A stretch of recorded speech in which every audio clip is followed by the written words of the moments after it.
Corporación Cívica Daniel Guilar Secán. Formamos y producimos por Colombia.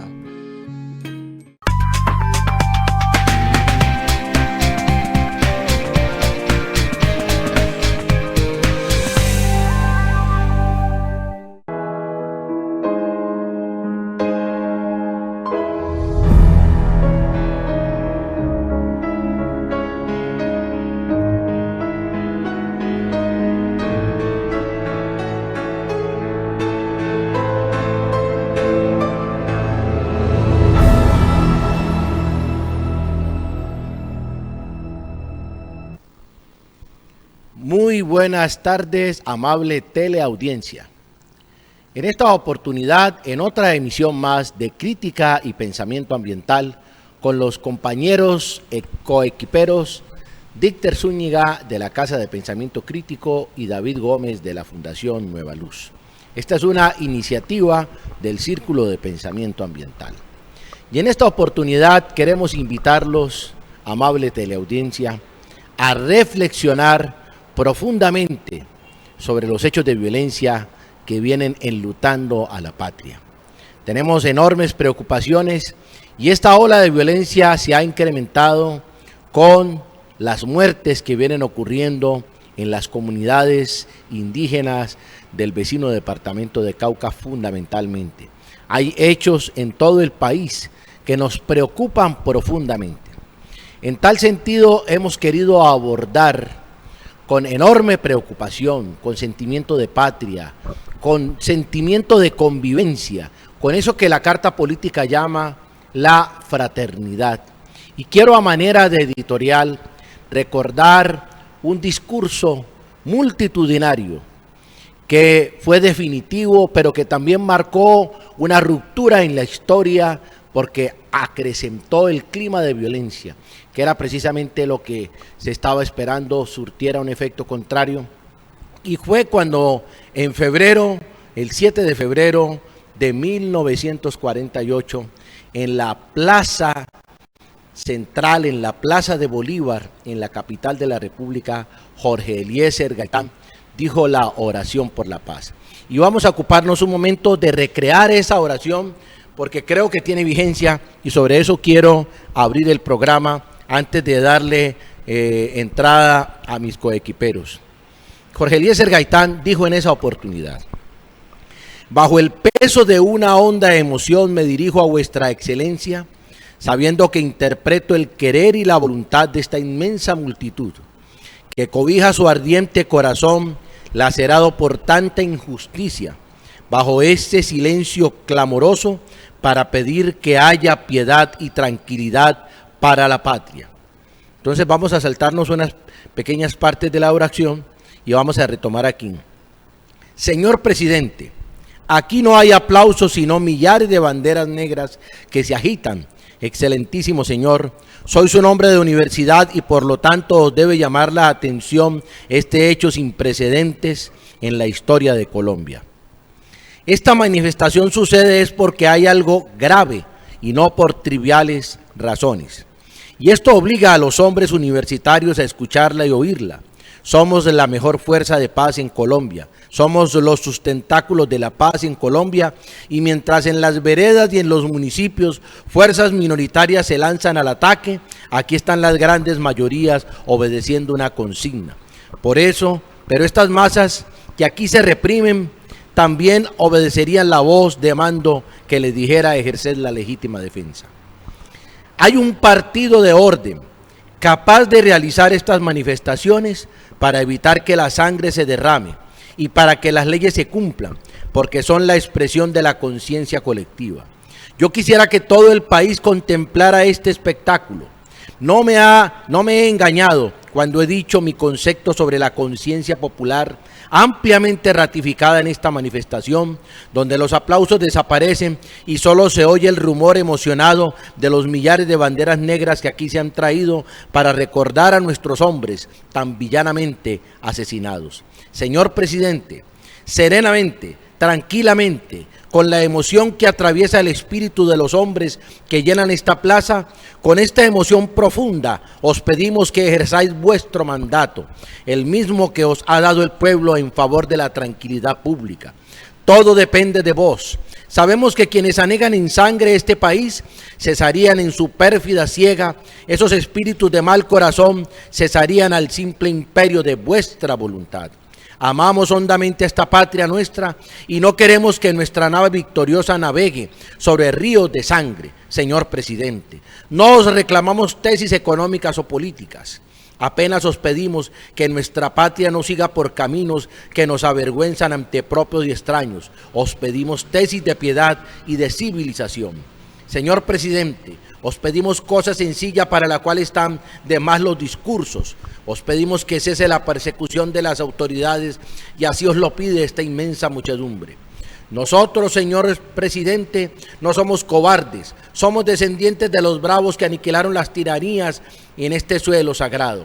Solo os pedimos la defensa de la vida humana, que es lo menos que puede pedir un pueblo. En vez de esta ola de barbarie, podéis aprovechar nuestra capacidad laborante para beneficio del progreso de Colombia. Señor presidente, esta enlutada muchedumbre, estas banderas, este silencio de masas, este grito mudo de corazones, os pide una cosa muy sencilla: que nos tratéis a nosotros, a nuestras madres, a nuestras esposas, a nuestros hijos y a nuestros bienes, como querráis que os tratasen a vos, a vuestra madre, a vuestra esposa, a vuestros hijos. Os pedimos, excelentísimo señor presidente, bienaventurados los que no ocultan la crueldad de su corazón, los que entienden que las palabras de concordia y de paz no deben servir para ocultar los sentimientos de rencor y exterminio. Malaventurados los que en el gobierno ocultan tras la bondad de las palabras la impiedad contra los hombres de su pueblo, porque ellos serán señalados con el dedo de la ignominia en las páginas de la historia. ¿Cuál era el contexto, Palau? El contexto en 1948 venía, por supuesto, de ocurrir un tema que usted maneja con mayor detalle, David, y es la matanza de las bananeras, pero en la caída de la hegemonía conservadora, que era el camino que se estaba buscando, se había acrecentado el clima de violencia fundamentalmente entre los dos partidos, entre el Partido Liberal y el Partido Conservador. Por supuesto, venía una antesala de la Guerra de los 1000 días, ya se había firmado una famosa, dijéramos, un cese, un armisticio, y la violencia se estaba recrudeciendo. Es el mismo origen de la violencia que ocurre, que se acrecenta en las zonas rurales para lograr el desplazamiento en aras a buscar el monopolio de la tierra. Por supuesto que hay otras variables, pero yo quiero abrir, porque yo particularmente quiero pedirle al gobierno nacional, al presidente de la República, en un contexto donde el partido de gobierno que le llevó al poder se ha opuesto a los acuerdos por la paz. Los acuerdos por la paz, con todas las imperfecciones, querida teleaudiencia, son un camino. Nosotros no podemos dejar que el discurso político se vea manchado por estos espectáculos de sangre, Dicter. A mí particularmente me parte el corazón. Es inferior a la prevalencia de la especie humana que estemos acabando a nuestros hombres, a nuestras mujeres, aniquilándolas bajo el sofisma del paramilitarismo, bajo el sofisma del narcotráfico, David, y ese es un contexto que estamos viviendo hoy en día. Sí, y para recorrerle a nuestra amada teleaudiencia, 20 años después que Jorge Eliezer Gaitán se tira este discurso en la Plaza de Bolívar en Bogotá, pues había pasado en el 1928 la masacre de las bananeras. Más de 2000 hombres, mujeres y niños fueron asesinados allá en la estación del tren de Ciénaga Magdalena.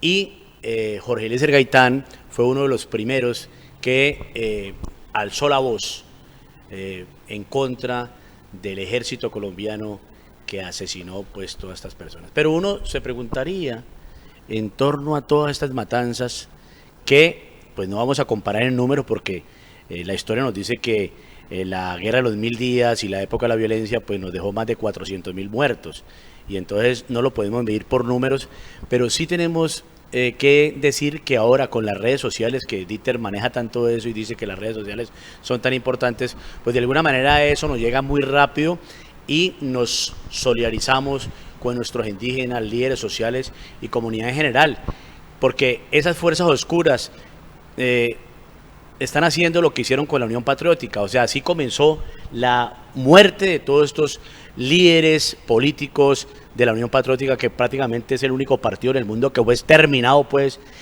por los paramilitares en un 2x3. Es muy triste que la gobernadora indígena, una autoridad ancestral, la asesinen de esa manera, y los guardias indígenas, porque los guardias no tienen sino un bastón de mando, un palito nomás para defenderse y un palo en contra de los fusiles M1, fusiles 762, de munición 762. Entonces es muy triste eso y hay que solidarizarnos de alguna manera, invitarlos pues, porque va a haber una marcha, ¿no, Dieter? ¿Cuándo es la marcha? El 21 es que está convocada la marcha. Bueno, yo sí quiero decir que infortunadamente Colombia es un país de historia de violencia tras violencia, siempre hay un pretexto para ello, y detrás de todo modo está el asunto de tierras, que es el que genera tanta masacre. Y aquí ya pasamos de las masacres convencionales, dijéramos, a los que algunos denominan las masacres por goteo. O selectivas. Selectivas por conteo, y cuando uno va a hacer el conteo, pues terminan mucho más personas asesinadas de esta manera que inclusive lo que hacían en algún momento por grupos. Entonces es una situación bien compleja, bien complicada. Tenemos que apoyar las causas de los indígenas en el Cauca y en todo el país. O sea, estar muy pendientes de lo que va a pasar ahora el 21. En estos días se han presentado una serie de velatones en todo el país. Ayer estuve viendo unas imágenes en Florida, se llenó la plaza de Florida con gente de la Guardia Indígena. Hicieron unos rituales allí de armonización también. Días antes lo hubo aquí en Cali, en la Plaza San Francisco, y creo que en el sur también hubo una manifestación por parte de los estudiantes, una manifestación que inclusive fue reprimida por los agentes del ESMAD. El hecho es que tenemos que generar en toda la sociedad una solidaridad frente a lo que está pasando. Esto no puede quedar de agache. Se está cumpliendo algo que dijeron los mismos militares, tengo que decirlo abiertamente. Recientemente se presentó un caso de falso positivo en Jamundí, el sector de Villa Colombia, y algunos de los militares que participaron de esas acciones se atrevieron a decir que por qué lloraban a ese caso en particular si lo que venía iba a ser peor. Es decir, estamos ante una situación crítica porque el Estado, que es el que tiene que llamar a proteger, a salvaguardar la vida de los ciudadanos, resulta que está, dijéramos, cuestionado por este tipo de acciones.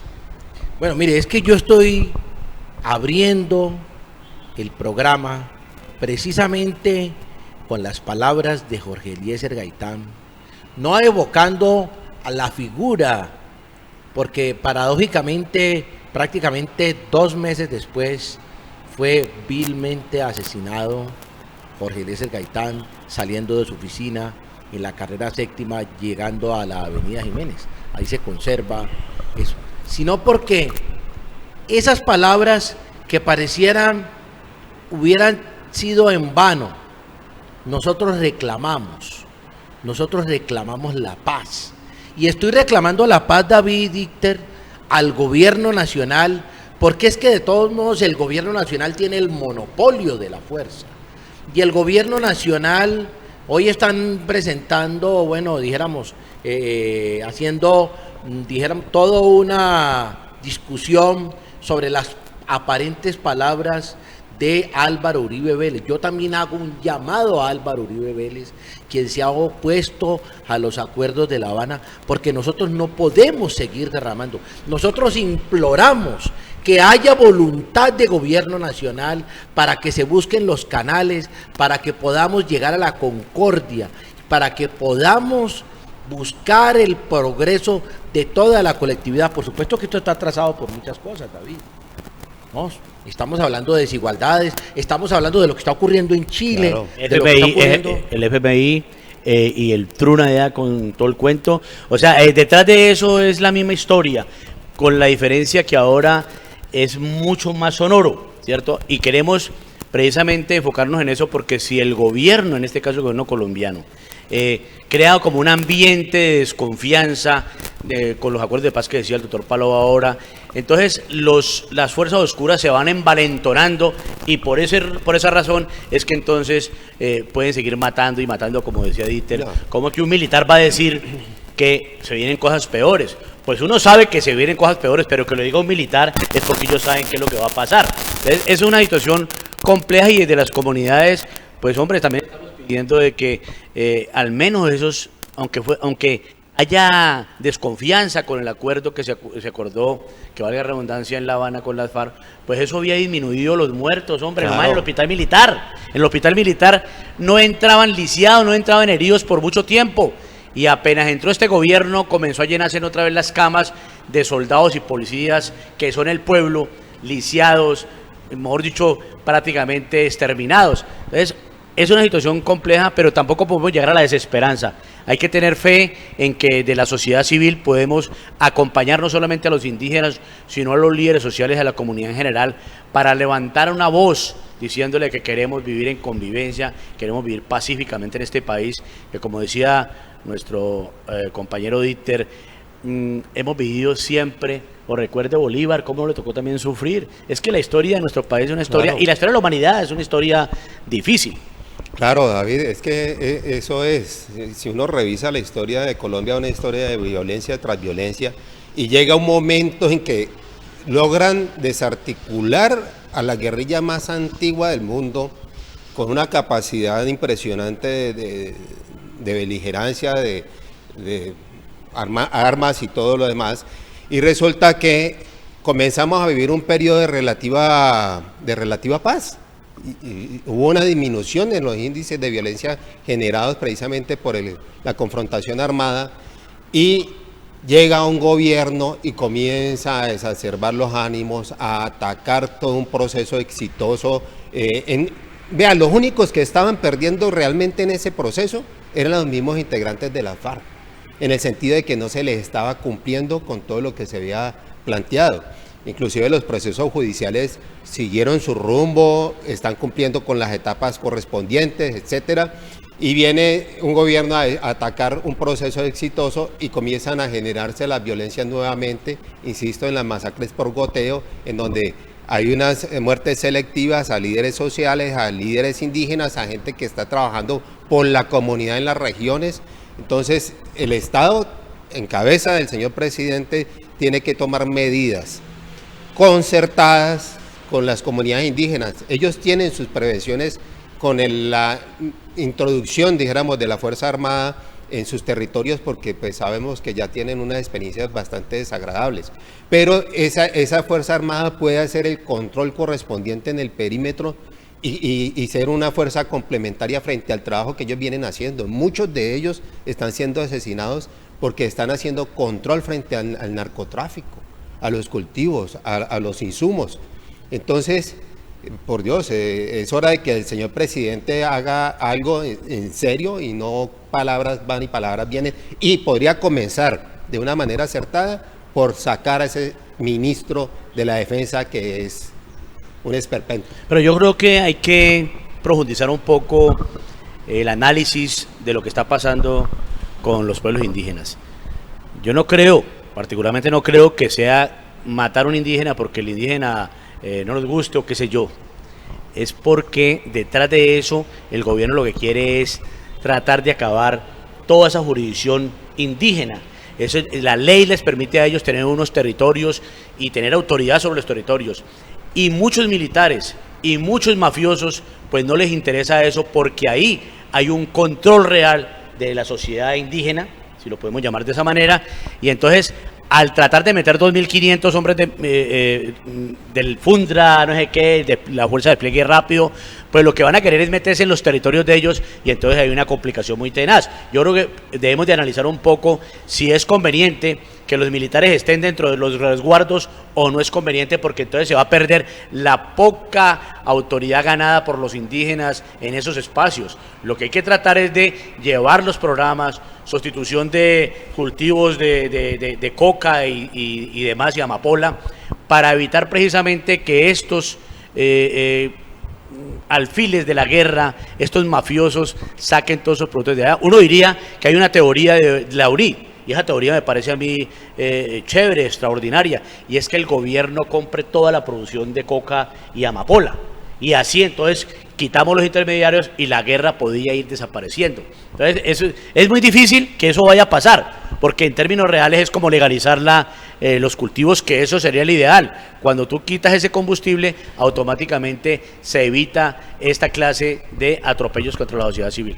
Mire, es que ese punto que viene señalando David es clave, porque uno no se puede imaginar que es que esos laboratorios de drogas ilícitas, entonces a ellos les llegan por el aire, ¿no?, los precursores químicos, y entonces y esa droga la consumen en alta mar o se van a la estratosfera y la consumen. No, el gran consumidor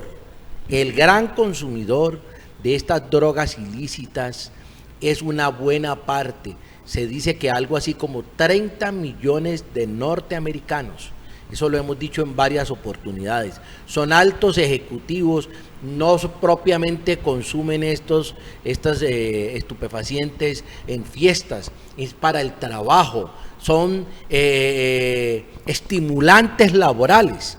Y entonces nosotros tenemos que empezar con que el gobierno tiene que exigirle, el gobierno colombiano tiene que exigirle a los norteamericanos que empiecen una guerra para desestimular el consumo o para legalizar el consumo allá, pero que se pongan en una posición seria, porque esa doble moral es la que precisamente permite que hayan todo ese tipo de cosas. Porque miren ustedes, hay precursores que no se pueden fabricar aquí en el país, que se requieren para ese tipo de drogas. Y entonces, ¿dónde está el control? ¿Dónde está la doble moral? Y lo que está diciendo David es muy cierto, porque esas gentes del cartel de Sinaloa, por decir alguna cosa, esas gentes no pasan directamente de México y llegan a la zona rural, tienen que pasar por los aeropuertos, tienen que pasar por los puertos marítimos, y entonces ¿dónde está el control? ¿No? Usted que es experto en esas cosas penales, mi querido Dícter. Claro, no, ahí hay toda una economía de mercado, dijéramos, hay todo una sistema capitalista en ello. Sí hay una doble moral, porque precisamente ellos pueden controlar mucho de los insumos que se utilizan para la producción de la coca, de la cocaína y de otros estupefacientes. Pueden controlar rutas, el acceso, las salidas, etcétera, con la fuerza pública, nacional e internacional, pero eso no lo hacen.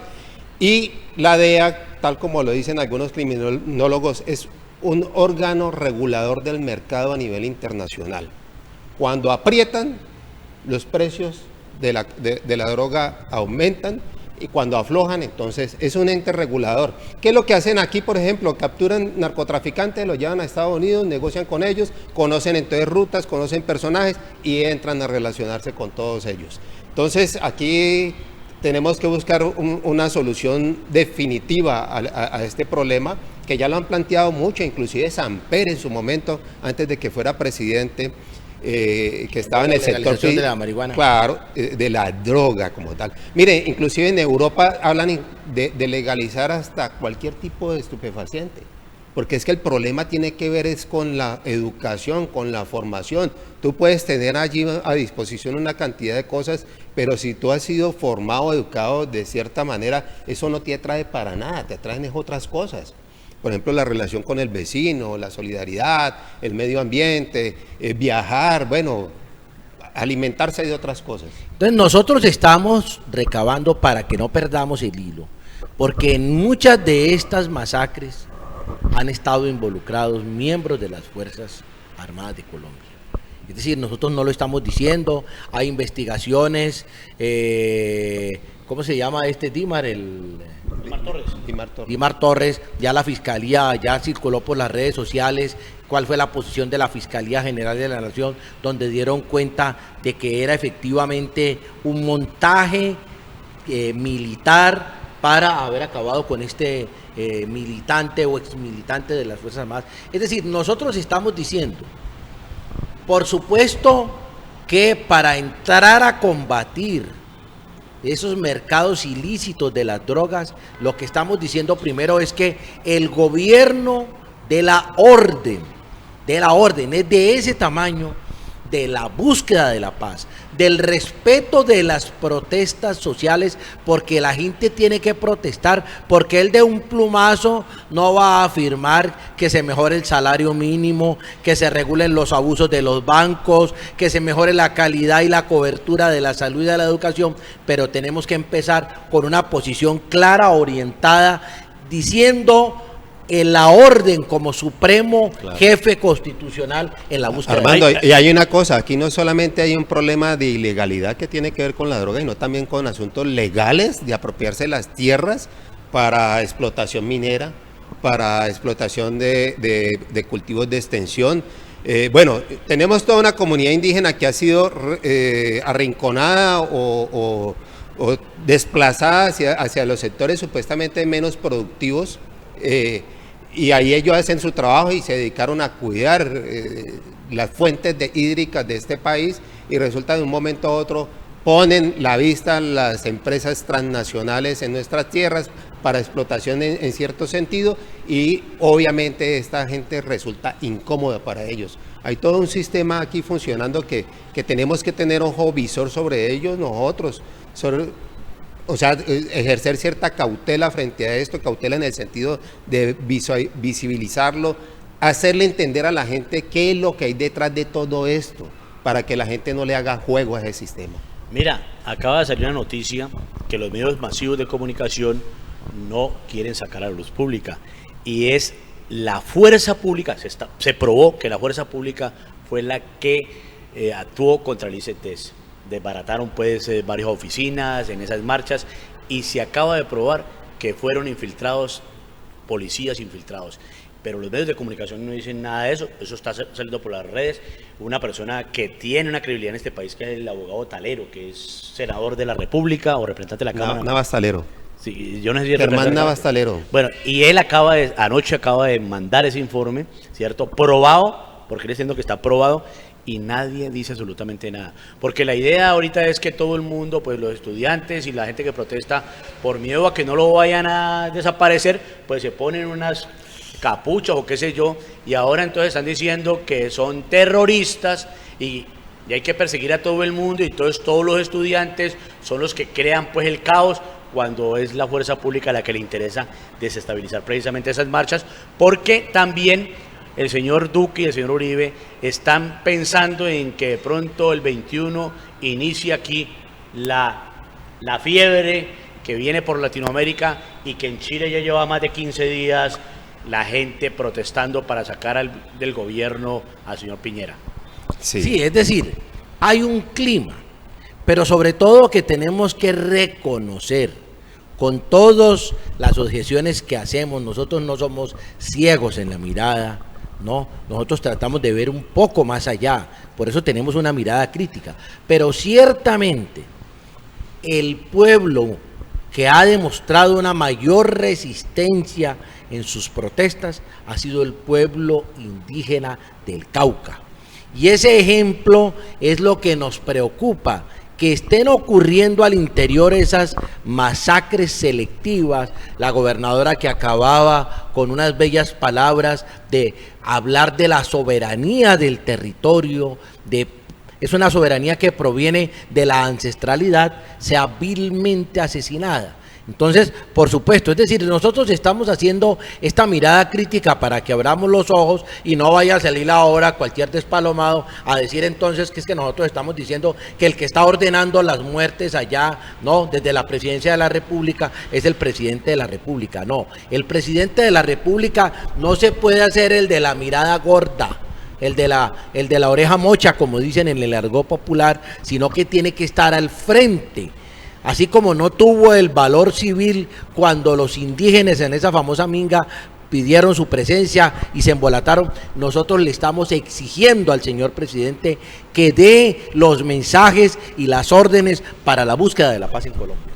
Son muertes anunciadas, son muertes anunciadas. Pero entonces el análisis que tenemos que hacer nosotros aquí es qué es lo que se debe hacer para evitar precisamente todas estas muertes y esta oleada de violencia y poder buscar pues una salida pacífica al conflicto. O sea, yo no creo que sean 2.500 hombres especializados. Por supuesto que no.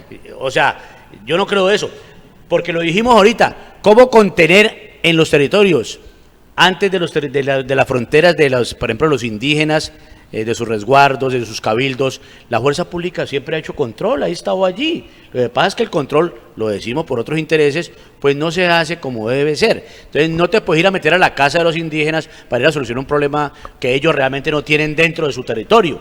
Ahora, es muy grave y el mensaje del gobierno, tampoco estamos diciendo aquí, y yo retomo las palabras del doctor Palao, tampoco estamos diciendo que el gobierno es el que tiene que ver con esas muertes, porque nosotros no tenemos pruebas para eso. Pero sí creemos que hay un ambiente desde el gobierno que no se pronuncia, que no tiene autoridad, y entonces las personas que quieren hacerle daño a la sociedad colombiana, pues aprovechan eso. Cuando el gobierno de Santos, los paramilitares estaban replegados, y apenas llega este gobierno, le dan como alas para poder intervenir. Y se mezclan pues las famosas disidencias de las FARC, y entonces otra vez no sabemos de dónde vienen los disparos, porque crean una confusión y no entendemos realmente cuál realmente es el grupo que quiere exterminarnos. Es una mezcla ahí rara que la aprovecha tanto el gobierno con los mismos grupos violentos para desestabilizar el país. Claro, puede que uno no señale directamente a la institución como tal, pero dijéramos que hay unos intereses evidentes en todo esto. O sea, las comunidades indígenas resultan incómodas para un sistema que lo único que piensa es en la producción, la sobreexplotación y obtener unos réditos para unos particulares, porque no es para el común de la sociedad, sino para unos pocos. Dieter, estas comunidades son defensoras, por ejemplo, del medio ambiente. Tienen una relación diferente con los animales, con la naturaleza. Entonces, eso de por sí ya choca con un sistema que lo único que pretende es devastarlo todo para sacarle la mayor riqueza posible. Estoy hablando del ambiente que crea el gobierno. Ah, no, sí. Y indirectamente, mire, el caso de Didmar, ¿cómo es que es? El guerrillero ese reinsertado de la FARC que asesinó y que se probó que fue capturado y ahora lo de Flower acá en... Pero en ese caso de Didmar Torres hay una cosa gravísima, y es que un teniente del ejército se opuso a que lo mataran. Se opuso porque la orden venía de un coronel y él dijo que no. Y mire lo que hizo el gobierno, el ministro de Defensa, las fuerzas militares, lo expulsaron a ese teniente. ¿Cuál es el mensaje que nos está dando el gobierno? Al sacar a una persona que dice, ¿cómo vamos a matar a una persona así, hombre? Y entonces, claro, el cabo, que es el que estaba recibiendo la orden directa para matarlo, el teniente le llama la atención, que no lo debe hacer, él no le hace caso porque está recibiendo una orden de un superior con un coronel. Todo está probado, yo no me estoy inventando eso está probado. Entonces, ¿cuál es el mensaje que está dando el gobierno? Claro, por eso te digo que hay unos intereses allí. ¿Y cómo es posible que ese ministro todavía esté ejerciendo esa cartera? Después de las descachadas que ha tenido. Ahí es donde yo quiero llamar la atención, miren. Ahí es donde uno dice, en la composición política, la nueva realidad geopolítica del país, donde el partido de gobierno ha tenido una derrota, según palabras del mismo expresidente, quien es el hombre que dirige ese partido. Él ha reconocido que Palomita ande despalomada diciendo que no. Bueno, él ha reconocido porque es una realidad inocultable. Entonces ahí es donde yo digo que estas fuerzas que vienen en las regiones y recogen ganancias, estoy hablando del Partido Liberal, del Partido de la U.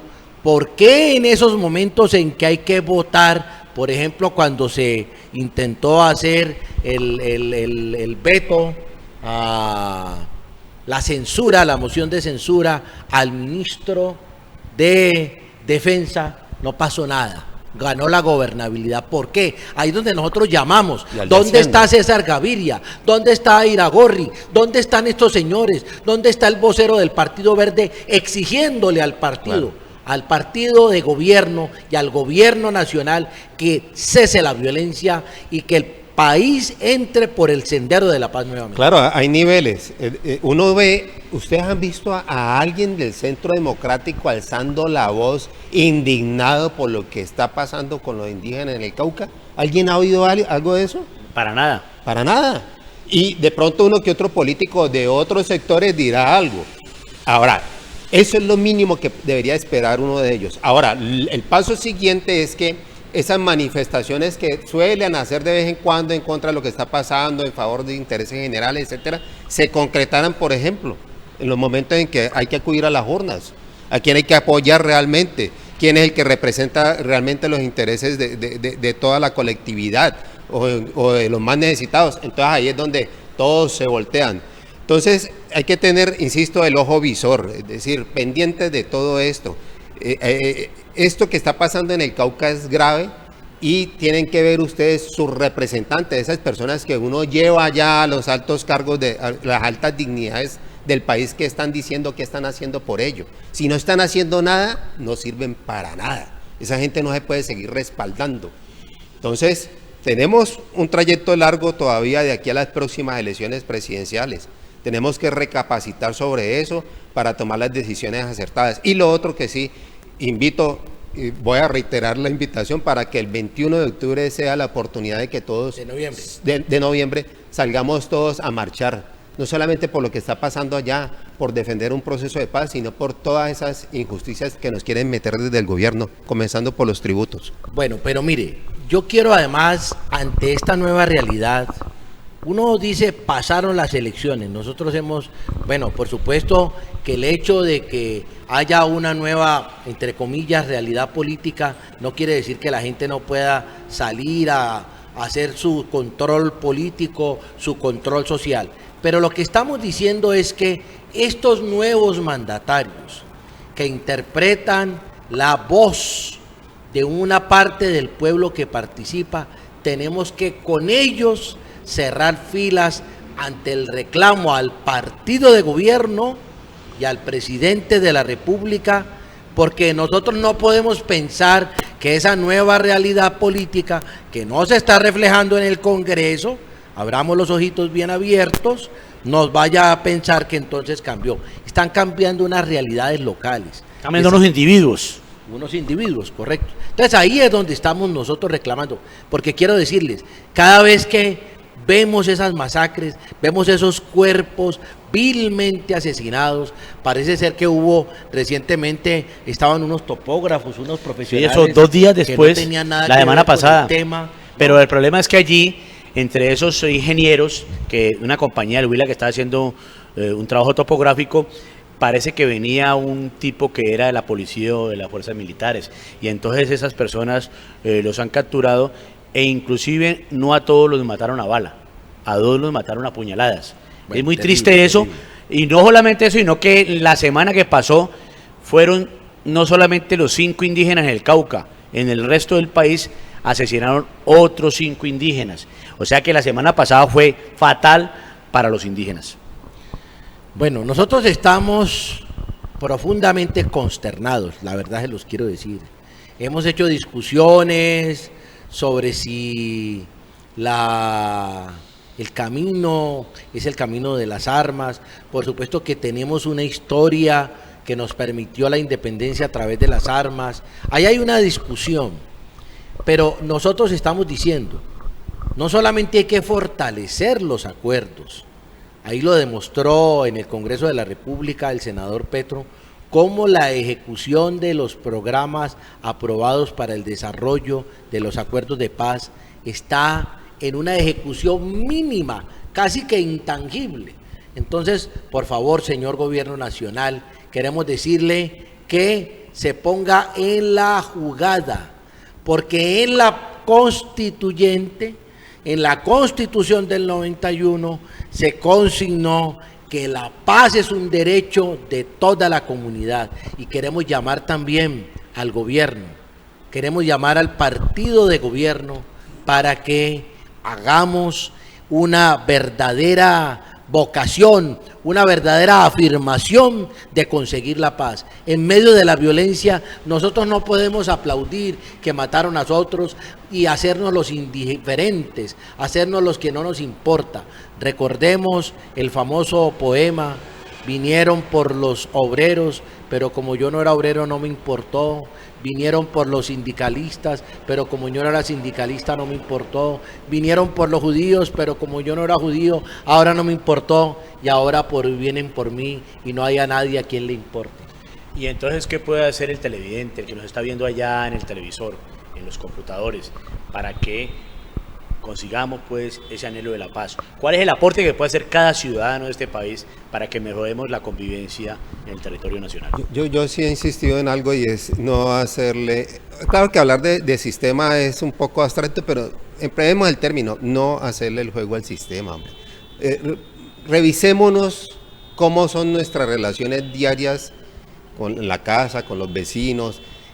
Revisemos ese consumismo desmedido, que créanme que ese consumismo desmedido tiene que ver mucho con esto, porque es una parte fundamental en todo un sistema de cosas que comienza precisamente por el interés que algunos tienen sobre determinadas tierras para sobreexplotarlas y de ahí sacar unos productos que son los que después le están vendiendo a nosotros, muchos de ellos innecesarios, inútiles. Hay gente que esa obsolescencia programada inclusive la tiene la gente es en la cabeza, por Dios. Muchas veces tienen un aparato que les funciona perfectamente y lo están desechando para adquirir otro. Entonces, el papel de la ciudadanía, de nosotros que vivimos en la ciudad, es muy importante para ir frenando todo eso que da origen a esa rueda gigantesca de la producción y de los grandes capitales, para que pues, no estemos con esos problemas de violencia en las regiones. Y bueno, ya vendrán otras cosas, pero sí pido esa reflexión. Bueno, sí, pero mire, vean, nosotros no estamos diciendo, cuando miramos, por ejemplo, el libro, uno de los libros que yo consulto permanentemente, La Revolución de la Esperanza de Erich Fromm, nosotros no estamos hablando de Lozana, de la contemplación.